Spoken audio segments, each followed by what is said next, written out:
Hello tout le monde, j'espère que vous allez bien. Je suis juste trop contente de vous retrouver dans ce décor incroyable. En ce début de mois de décembre, je me suis dit je suis obligée de leur faire une vidéo sur le thème de Noël. Donc on a sorti le sapin de Noël, le pull de Noël, j'ai même une tasse de Noël, autant vous dire que j'ai fait mon maximum. C'est le premier mois de décembre que je passe avec cette chaîne YouTube, du coup c'était obligé pour moi de vous faire des vidéos un petit peu autour du thème de Noël. J'ai plusieurs idées, après je sais pas exactement combien de vidéos j'aurai le temps de filmer, puisque entre les stages, les cours etc, c'est vrai que j'ai pas beaucoup de temps pour moi et je sais pas si j'aurai le temps de faire autant que ce que je voudrais, mais en tout cas voilà, je pense qu'il y a plusieurs vidéos qui arrivent autour du thème de Noël et ça me rend juste trop contente. Comme vous l'avez vu, on commence donc aujourd'hui avec une vidéo wishlist de Noël spéciale professionnelle de la petite enfance ou futur professionnel, donc que vous soyez déjà diplômé ou que vous soyez encore en formation, je vais vous proposer quelques petites idées voilà, de cadeaux éventuellement que vous pourriez demander à Noël qui tournent autour voilà, de nos métiers, de la petite enfance en général. J'espère que ça vous plaira. La première idée que j'ai eue, je pense que ça va pas beaucoup vous surprendre, c'est des livres. Je vous invite grandement à vous faire offrir des livres pour Noël, puisque à partir du moment où on n'est pas sur un livre de poche, les prix grimpent assez vite et voilà, on a des prix parfois assez hauts pour certains livres. Il y a tellement de bons bouquins autour voilà, de la petite enfance, de la parentalité et de voilà, nos différents métiers en général. Je trouve que ça fait vraiment une chouette idée de cadeau. De mon côté, je pense pour le moment en demander 3. Je vous mettrai les titres dans la barre d'infos si ça vous intéresse, mais j'aimerais bien le livre qui s'appelle Éducateur de jeunes enfants, une diversité d'actions, que j'ai envie d'acheter depuis un petit moment et qui en gros présente voilà, les différents rôles on va dire de l'éducateur de jeunes enfants en fonction de l'endroit où il travaille, puisqu'on sait que c'est un métier où voilà, il y a énormément de lieux d'exercices différents, donc ce livre là. Ensuite un livre qui m'a été conseillé du coup par l'une d'entre vous sur Instagram justement, qui s'appelle je crois 100 idées d'activité, quelque chose comme ça. Je vous remettrai, je me rappelle plus le nom exactement, mais voilà, en gros des idées d'activités et de jeux pour les 0-6 ans. Comme maintenant voilà, pendant mon stage et même pendant les prochains stages qui vont arriver, je vais être amenée à organiser des activités pour les enfants etc, je me dis que ça pouvait me donner un petit peu des idées. En plus elle m'a montré voilà, quelques pages à l'intérieur du livre, il a l'air juste hyper bien fait, donc je vais je pense le demander pour Noël. Et le dernier livre que j'aimerais beaucoup avoir, il s'appelle La ribambelle des couches culottes. Il me semble que c'est écrit par une éducatrice de jeunes enfants et c'est un roman en fait, un roman voilà, qui parle un petit peu de l'univers des crèches, et il me semble voilà, que ça parle un petit peu de la vie à l'intérieur d'une crèche.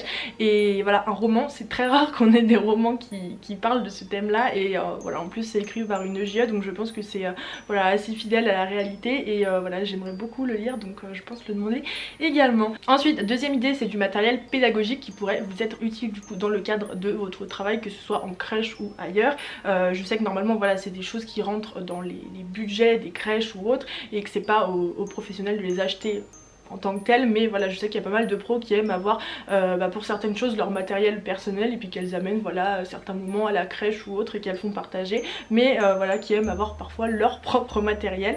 La première chose à laquelle j'ai pensé, c'est évidemment des livres jeunesse. Voilà, je sais qu'il y a beaucoup de professionnels de la petite enfance qui ont des énormes collections de livres jeunesse, et moi c'est vrai que c'est quelque chose que j'aimerais beaucoup aussi avoir au fil du temps. Pour le moment j'en ai absolument aucun qui m'appartient, mais c'est des choses voilà, qui pourraient aussi me plaire à l'avenir. Donc des livres jeunesse pareil, il y en a vraiment mais une quantité incroyable, et voilà, si c'est quelque chose qui vous plaît, pourquoi pas vous faire offrir voilà, quelques petits livres jeunesse pour avoir votre propre collection, et puis pourquoi pas les amener de temps en temps à la crèche ou à l'endroit où vous travaillez. Une autre idée d'outil que pas mal de professionnels ont à elle, c'est un kamishibai. Je pense que vous connaissez aussi, c'est en gros les espèces de théâtre en bois où vous glissez des feuilles à l'intérieur et puis vous racontez l'histoire voilà, en soulevant une à une les feuilles etc.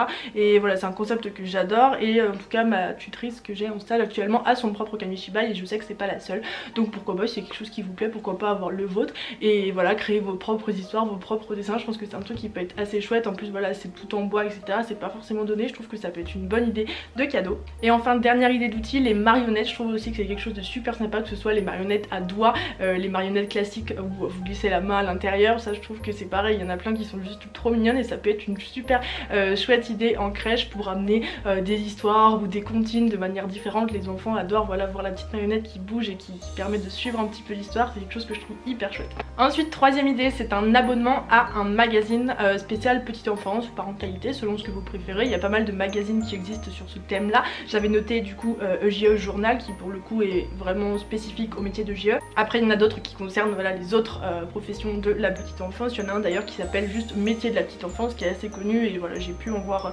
plusieurs exemplaires de ce magazine et je trouve qu'il est très bien fait. Et un dernier qui s'appelle journal des professionnels de l'enfance, c'est des magazines voilà, professionnels qui sont reconnus dans le milieu et je me dis que ça peut être sympa d'avoir voilà, un abonnement et de recevoir tous les mois ou tous les 2 mois, ça dépend des magazines, voilà votre exemplaire qui arrive à la maison et tout, je trouve que c'est sympa. Vous avez aussi le magazine Parents qui pour le coup est destiné aux parents mais je trouve qu'il peut très bien être lu par des professionnels de la petite enfance. Moi je l'aime bien et je l'achète assez régulièrement donc au final pourquoi pas prendre un abonnement.